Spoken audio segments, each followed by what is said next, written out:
दोस्तों स्वागत है आप सभी का आपके अपने YouTube चैनल बीएस सेंटर में। यहाँ पर हम लोग हिस्ट्री का एक मोस्ट इम्पोर्टेंट क्वेश्चन देख रहे हैं कि त्रिपिटक को बौद्ध धर्म का आधार ग्रंथ क्यों माना जाता है। जो त्रिपिटक है इसके बारे में हम पिछले क्वेश्चन में डिस्कस कर चुके हैं, तो आप लोग वो वीडियो अगर नहीं देखें तो प्लेलिस्ट में जाइए। प्लेलिस्ट का लिंक आपको डिस्क्रिप्शन में मिल जाएगा, जाके एक बार चेक कर लीजिएगा। वहाँ पर पहला वीडियो डाला हुआ है जिसको आप देख करके समझ सकते हैं कि त्रिपिटक क्या है।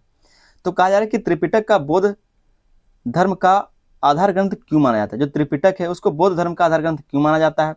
सामाजिक, धार्मिक एवं सांस्कृतिक इतिहास के पुनर्निर्माण में इसकी उपयोगिता स्पष्ट कीजिए। और जो त्रिपिटक है उसका सामाजिक, धार्मिक और सांस्कृतिक इतिहास के पुनर्निर्माण के लिए क्या योग्यता है या फिर कह सकते हैं क्या उपयोगिता है, क्या योगदान है, उसके बारे में आपको बताना है।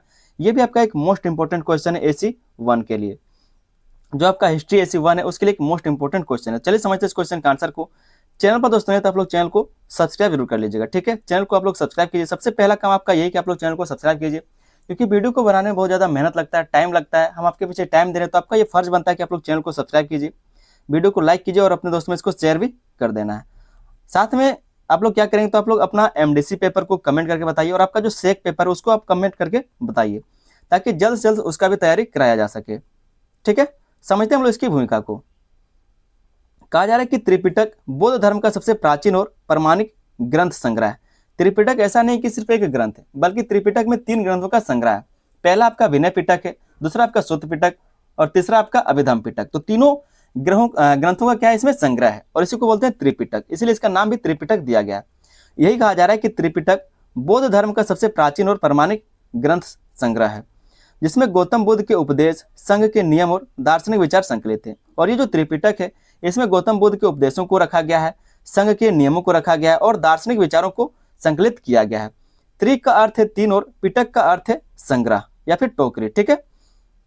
यह ग्रंथ प्रारंभ में मौखिक परंपरा में था, जिसे बाद में लिखित रूप दिया गया।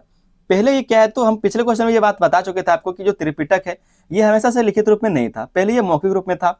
जो गौतम बुद्ध के प्रिय शिष्य हुआ करते थे उसमें से 2 जो शिष्य हैं आनंद और उपाली, उनको पहले उपदेश दिए गए थे, और उन्होंने अपने शिष्यों को और फिर उनके शिष्यों ने अपने शिष्यों को क्या तो मौखिक रूप से उपदेशों को देना शुरू किया, शिक्षाओं को देना शुरू किया था।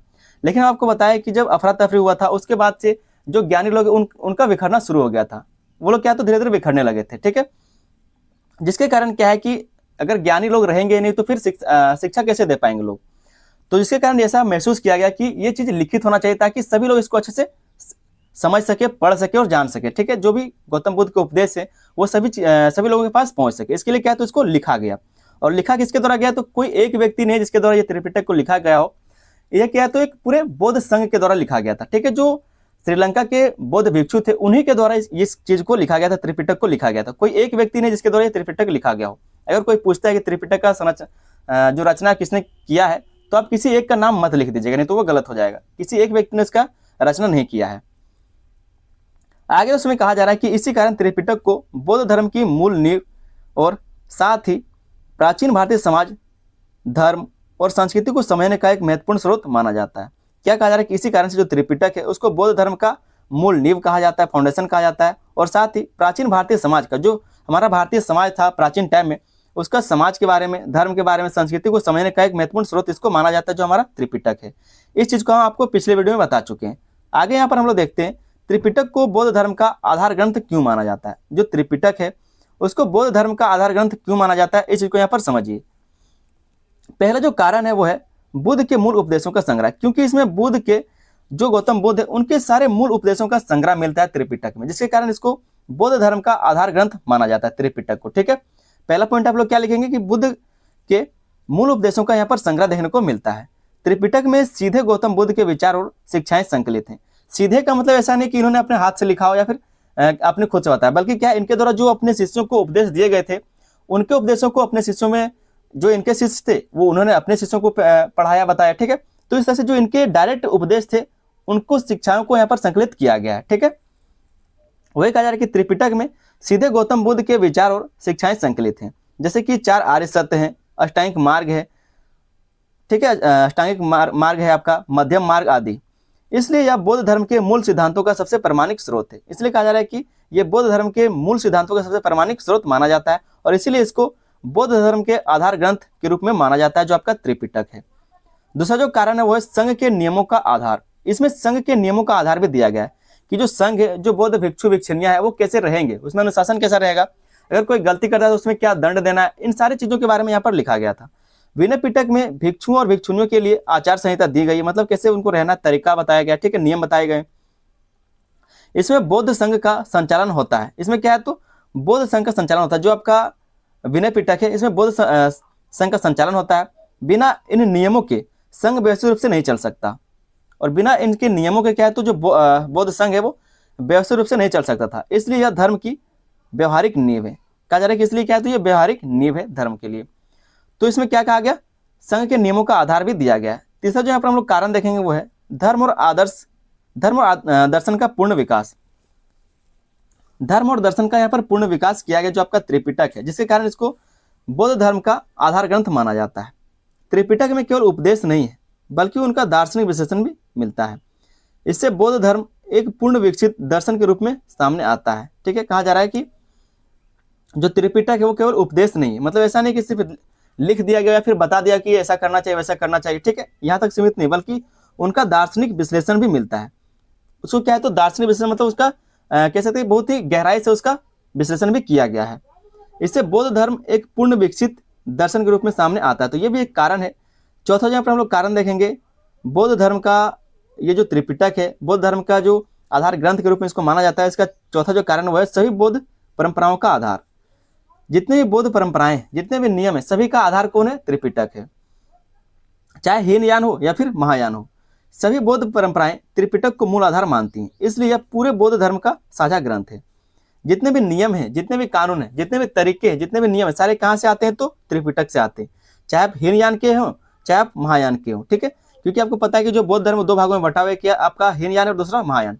तो चाहे आप हीनयान के हो या फिर महायान को मानने वाले हैं, सभी का जो आधार ग्रंथ है वो क्या है, तो आपका यही है त्रिपिटक, जिसके कारण भी इसको बौद्ध धर्म का आधार ग्रंथ माना जाता है। पांचवा जो पॉइंट है वो है धार्मिक जीवन का मार्गदर्शन। धार्मिक जीवन का मार्गदर्शन, त्रिपिटक में यह बताया गया है कि एक व्यक्ति को कैसे जीना चाहिए, क्या सही है और क्या गलत। इस प्रकार यह बौद्ध अनुयायियों के लिए जीवन जीने की मार्गदर्शक का कार्य करता है। जो मार्गदर्शिका का है वो कार्य करता है, मतलब मेंटोर का ये काम करता है। तो धार्मिक जीवन का यह मार्गदर्शन करता है, ठीक है, कि किस तरह से लोगों को जीना चाहिए। वही बात कहा जा रहा है कि त्रिपिटक में यह बताया गया है कि एक व्यक्ति को कैसे जीना चाहिए, क्या सही है क्या गलत है, ठीक है। इस प्रकार यह बौद्ध अनुयायियों के लिए जीवन जीने की मार्गदर्शिका का कार्य करता है। तो यहाँ पर हमने इसके कुछ कारण को देख लिया। आगे हम लोग देखते हैं सामाजिक इतिहास के पुनर्निर्माण में उपयोगिता। सामाजिक इतिहास के पुनर्निर्माण इसकी क्या उपयोगिता है, जो त्रिपिटक है उसका, उस चीज को यहाँ पर हम लोग देखते हैं, ठीक है। पहला जो यहाँ पर हम लोग पॉइंट देखेंगे, जो कारण है वो है सामान्य जीवन का चित्रण। सामान्य जीवन का चित्रण, त्रिपिटक में लोगों के रहन सहन, खान पान, वस्त्र और दैनिक जीवन का विवरण मिलता है। हम आपको पिछले क्वेश्चन में बताए थे कि जो त्रिपिटक है उसमें प्राचीन भारतीय समाज के बारे में पता चलता है। तो ये बात कहा जा रहा है कि सामान्य जीवन का चित्रण यहाँ पर देखने को मिलता है। त्रिपिटक में लोगों के रहन सहन के बारे में, खान पान के बारे में, वस्त्र के बारे में और दैनिक जीवन का विवरण यहाँ पर मिलता है। इससे इतिहासकार उस समय के समाज की वास्तविक स्थिति को समझ पाते हैं। इससे जो इतिहासकार हैं वो समझ पाते हैं कि उस टाइम में जो प्राचीन भारत का है उस टाइम में समाज किस तरह से होता होगा, लोग किस तरह से रहते होंगे। दूसरा जहाँ पर हम लोग कारण देखते हैं वो है जाति व्यवस्था का स्वरूप। जाति व्यवस्था का स्वरूप से हमें पता चलता है कि ये जो त्रिपिटक है वो बौद्ध धर्म का आधार ग्रंथ है। इसमें जाति प्रथा का उल्लेख मिलता है, इसमें जाति प्रथा का भी उल्लेख मिलता है, पिछले क्वेश्चन आपको बताए थे। लेकिन साथ ही बुद्ध द्वारा समानता का संदेश भी दिया गया। लेकिन बुद्ध जो है वो जाति प्रथा का विरोध करते हैं। वो कहते हैं कि कोई व्यक्ति जन्म से बड़ा नहीं होता बल्कि कर्म से बड़ा होता है। इसलिए कहा जा रहा है कि इसमें जाति प्रथा का उल्लेख मिलता है, लेकिन साथ ही बुद्ध द्वारा समानता का संदेश भी दिया गया है। इससे समाज में चल रहे परिवर्तन और सुधार की जानकारी मिलती है। इससे यह पता चलता है कि समाज में क्या है, तो परिवर्तन लाने का तैयारी चल रहा था, फिर कह सकते हैं परिवर्तन धीरे धीरे हो ही रहा था, ठीक है। तो जाति व्यवस्था का स्वरूप देखने को मिलता है। जैसे जो हम लोग यहाँ पर पॉइंट देखें वो है महिलाओं की स्थिति। महिलाओं की स्थिति, ये हम लोग क्या देख रहे हैं, ये हम लोग देख रहे हैं आपका जो सामाजिक कह सकते हैं कि जो आपका सामाजिक इतिहास का पुनर्निर्माण है, उसमें जो त्रिपिटक का भूमिका उस चीज को हम लोग यहाँ पर देख रहे हैं। भिक्षुनी संघ की स्थापना से यह पता चलता है कि महिलाओं को भी धार्मिक और सामाजिक जीवन में स्थान मिलने लगा था। जो भिक्षुनी संघ का स्थापना किया गया, इससे पता चलता है कि महिलाओं को भी क्या है, तो इज्जत सम्मान मिलने लगा था, धार्मिक जीवन में उनका भी हिस्सा बनने लगा था, या फिर कह सकते हैं योगदान उनको भी मिलने लगा था। इससे उनकी स्थिति में सुधार का संकेत मिलता है। इससे पता चलता है कि महिलाओं का जो स्थिति वो धीरे धीरे सुधर रहा था। चौथा हम लोग पॉइंट देखेंगे आर्थिक जीवन की जानकारी। इससे हमें आर्थिक जीवन की जानकारी मिलती है। तो व्यापार, कृषि, नगर जीवन और व्यापारी वर्ग का उल्लेख मिलता है। इससे उस समय की अर्थव्यवस्था और जीवन स्तर का पता चलता है कि प्राचीन समय में जो समाज है वो किस तरह से रहता था। ठीक है, उस समय की अर्थव्यवस्था के बारे में और उनके जीवन स्तर के बारे में पता चलता है। अगर खेती ज्यादा है, व्यापार ज्यादा है, कृषि ज्यादा है, नगर जीवन अच्छा है, ठीक है, व्यापारिक वर्ग ज्यादा है, तो पता चलता है कि वहाँ पर रईस लोग रहते होंगे। अगर सब कुछ बहुत ही छोटा छोटा, बहुत ही नरम है, तो पता चलेगा कि बहुत गरीब लोग रहते होंगे उस टाइम में। ठीक है, तो इससे हमें ये चीज पता चलता है। दोस्तों आपको फिर से एक बार हम क्लियर करा दें कि हम लोग जो क्वेश्चन देख रहे हैं वो है त्रिपिटक को बौद्ध धर्म का आधार ग्रंथ क्यों माना जाता है, सामाजिक, धार्मिक एवं सांस्कृतिक इतिहास के पुनर्निर्माण में इसकी उपयोगिता स्पष्ट कीजिए। कि जो हमारा सामाजिक, धार्मिक और सांस्कृतिक इतिहास है उसके पुनर्निर्माण में ये जो त्रिपिटक, इसके क्या योगदान है या फिर क्या इसका भूमिका है। तो धार्मिक इतिहास के पुनर्निर्माण में इसकी क्या उपयोगिता है त्रिपिटक का, उस चीज को आप लोग समझ लीजिए। पहला जो इसका उपयोगिता है वह धार्मिक विचारों का विकास। इसमें धार्मिक विचारों का विकास देखने को मिलता है। त्रिपिटक से बौद्ध धर्म में सिद्धांतों जैसे कि कर्म हो गए, पुनर्जन्म हो गया, निर्वाण आदि की स्पष्ट जानकारी मिलती है। कहा जा रहा है कि त्रिपिटक से बौद्ध धर्म के सिद्धांत, जो भी बौद्ध धर्म के सिद्धांत जैसे कि कर्म, सही कर्म करना, पुनर्जन्म, अगर आप इस जन्म में पाप पुण्य करते हैं तो अगले जन्म में इस चीज को आपको भोगना पड़ेगा, निर्वाण मतलब मोक्ष आदि को स्पष्ट जानकारी मिलता है। किसमें? त्रिपिटक में। दूसरा जहाँ पर हम लोग इसका उपयोगिता देखते हैं वो है अन्य धर्म से संबंध। अन्य धर्मों से इसका संबंध देखने को मिलता है। इसमें उस समय के अन्य धार्मिक विचारों और परंपराओं का भी उल्लेख मिलता है, जिससे विभिन्न धर्मों के बीच संबंधों का अध्ययन संभव होता है। इससे पता चलता है कि जो बौद्ध धर्म है इसमें अन्य धर्मों का भी क्या है तो संबंध हो सकता है। तीसरा जहाँ पर हम लोग इसका उपयोगिता देखेंगे वो है धार्मिक सुधार आंदोलन। बुद्ध के उपदेशों से यह स्पष्ट होता है कि उन्होंने कर्मकांड, यज्ञ और अंधविश्वास का विरोध किया और सरल धर्म का प्रचार किया। जो बुद्ध के उपदेश है इससे ये पता चलता है कि जो उस टाइम प्राचीन भारत का टाइम चला था, जब बुद्ध का टाइम चला था, उस टाइम कर्मकांड जो था, जो यज्ञ हुआ करते थे, जो अंधविश्वास था, उसका विरोध इनके द्वारा किया गया था और सरल धर्म का प्रचार इनके द्वारा किया गया था। आगे हम लोग देखते हैं सांस्कृतिक इतिहास के पुनर्निर्माण में उपयोगिता।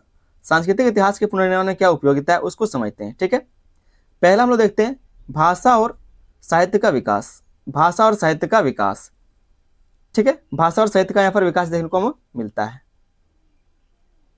त्रिपिटक पाली भाषा में लिखा गया था। त्रिपिटक जो है पहले पाली भाषा में लिखा गया था। अब हम लोग वहां पर अश्वघोष के बारे में पढ़ेंगे, जहां पर अश्वघोष के द्वारा बहुत सारे ग्रंथों को क्या है तो संस्कृत में बदला गया था, ट्रांसलेट किया गया था। तो उस चीज को हम लोग अश्वघोष वाले क्वेश्चन में देखेंगे। ठीक है, कहा जा रहा है कि त्रिपिटक पाली भाषा में लिखा गया था, जिससे उस समय की भाषा और साहित्य के विकास की जानकारी मिलती है। क्योंकि उस टाइम में पाली भाषा ही बोला जाता था, जो जन की भाषा थी वो पाली भाषा थी, लोग पाली भाषा को ही समझ पाते थे। इसके कारण जो त्रिपिटक है वो पाली भाषा में लिखा गया था। दूसरा जो उपयोगिता हम लोग देखेंगे वो है कला और स्थापत्य पर प्रभाव। त्रिपिटक का कला और स्थापत्य पर क्या प्रभाव पड़ा, यह भी इसका एक उपयोगिता है। बौद्ध विचारों के आधार पर स्तूप, विहार और चैत्य जैसी स्थापत्य कलाओं का विकास हुआ, जिसका आधार त्रिपिटक में वर्णित सिद्धांत है।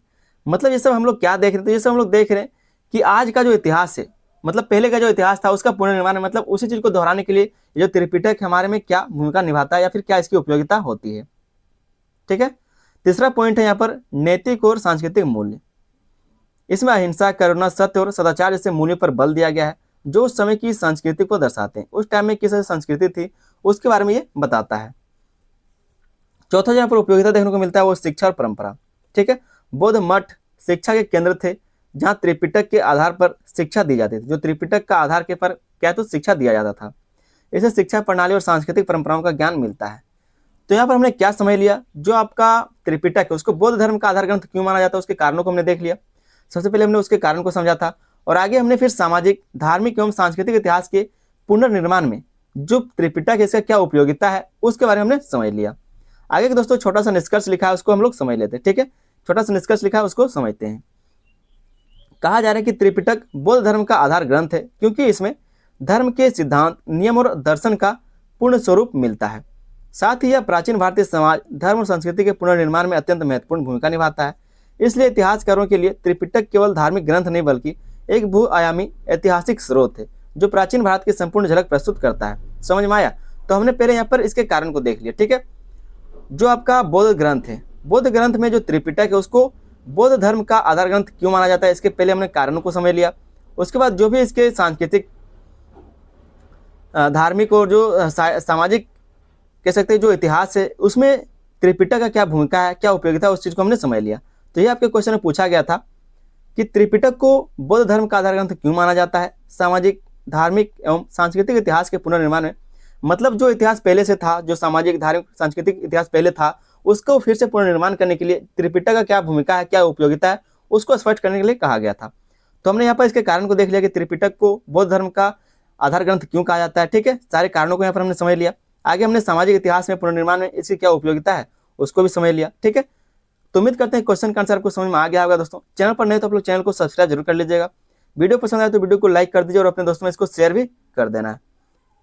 आप लोग के लिए हम प्लेलिस्ट बना दिए जिसका लिंक आपको डिस्क्रिप्शन में मिल जाएगा, तो जाकर एक बार चेक कर लीजिएगा। कंप्लीट तैयारी का जो वीडियो वो आपको प्लेलिस्ट में मिल जाएगा। जितना भी इंपॉर्टेंट क्वेश्चन सारा हम करा दिए हैं, लिंक डिस्क्रिप्शन में पढ़ा, जाके चेक कर लीजिएगा। ठीक है, मिलते हैं हम लोग किसी अगले वीडियो में, तब तक के लिए धन्यवाद। जय हिंद।